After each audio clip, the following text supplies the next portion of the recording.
What's up, everybody? Welcome to episode 155 of the Monday Night Wars. I am Chad Talks, and joining me, as always, is Jmack Gaming. Yeah, that's me. I was about to interrupt you right there. I'm sorry, buddy. Oh, that's okay. Listen, it's no way out. It's no way out. We're here. We're booking the last pay-per-view before our big fucking shows of the year. Or at least mine, because I know yours is technically Starcade. Rising Sun and Starcade. Starcade's our big show, but Rising Sun is our number 2 show. You're okay. Yeah, fair enough. Yeah, let's run the show and because I want to get through this, but I also want to get to fucking Super Brawl.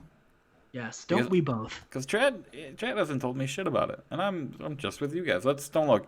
All right, we start our night off here. No Way Out here in the Charlottesville Stadium here in Richmond, Virginia. Yeah, just a segment that just says fireworks pew pew. This, pew. Welcome to No Way Out. I'm Jim Ross, and here's Jim Cornette. And we go to our opening match of the night, guys. It's Too Cold Scorpio. It's Mystico for the Light Heavyweight Championship in a bout that had decent wrestling and little heat. Mystico defeats Too Cold with a La Mística. Mystico makes this defense number 2 of the WWF Light Heavyweight title. A good little match to start off No Way Out.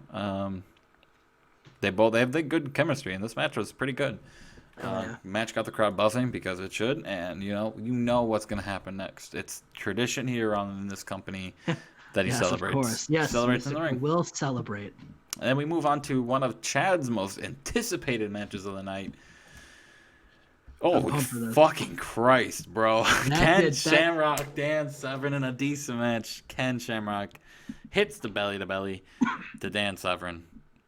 I'm not going to lie to you. That did way better than I thought it was going to. Oh, my God, bro. Dan Severn I was thinking if it hit 60, I was going to say I was worried it was going to hit 65, but 78, I will take it. The next segment, the corp all comes out. Even Vince, they all storm the ring and they start beating down old man Dan Severn. Vince gets some fucking chops in, kicks in, but then out comes Shane. He comes in, hits the ring, flying elbow to Road Dogg, flying elbow to Billy Gunn, throws Ken Shamrock out of the ring, and it's just Vince and Shane in the ring, and the crowd's going fucking bananas. All kinds of bananas. And Shane Irish rips Vince to the ropes, but as he hits the ropes, he fucking slides up because he's the boss and he knows how to run the ropes. So yeah, Shane and Vince having their first fucking stare down, man. Last week, Shane got hit in the head while he was sleeping. This week, he takes out the corp. Hell yeah, brother. We move on to 8A, to the Angle. Kurt Angle comes, the Brood comes out to the ring first.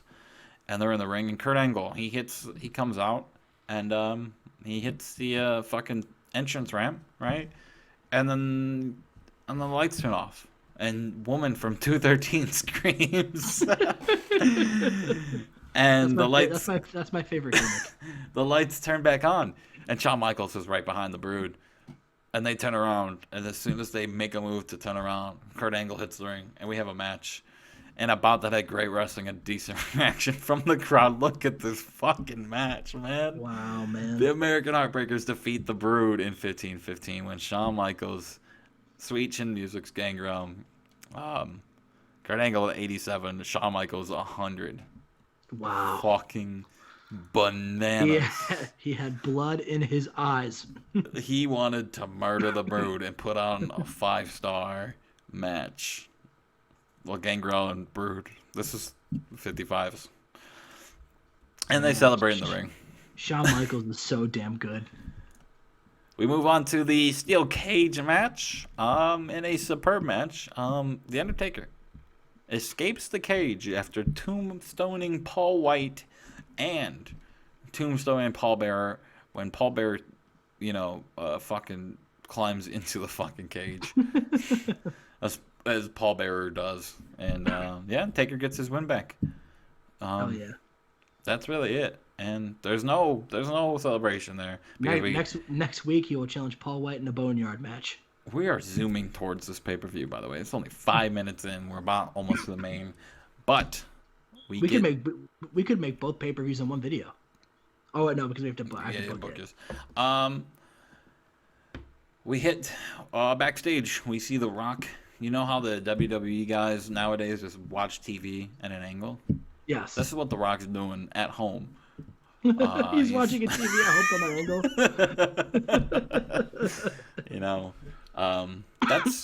That's what they think, though. That was a pre-taped segment. He was at home. Keep that in mind. Oh, okay, all right. Keep that in mind. We move on to He's really at a White Castle. The European Championship match. Jeff Jarrett, Farouk. This match started when Jeff Jarrett called out the roster and said, "This roster is like WCW Nitro. They suck." Oh, I didn't book Mankind at all. Whatever, fuck him. I said you didn't have him booked. Fuck him. Jeff Jarrett defeats Farouk in an 18-minute classic with a figure four Ric Flair leg walk.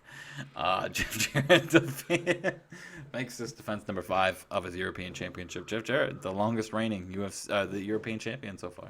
Oh man, nice. It was a pretty fucking good match if you look at it. 87, better than your show last week. We move on to our co-main event, Kane and Owen Hart. You.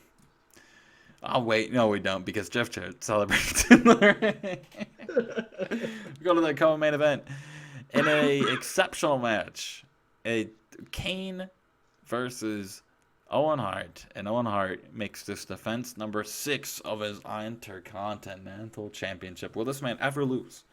Owen Hart takes out Kane in a hell of a match. 25-04, hits him with the sharpshooter. Really, not much more you can say in this match. Owen Hart will, again, like I said, will he ever lose, Chad? I eventually he probably will. Going into Mania season with all this momentum, this could be big.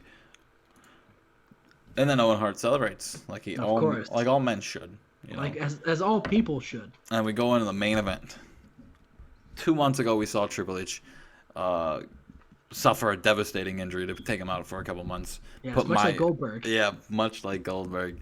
Put my title plans into disarray. Last Monday night, he came back and laid out Stone Cold Steve Austin, demanding his title rematch, or demanding that match that he deserved to ever have. We go on to the main event right now.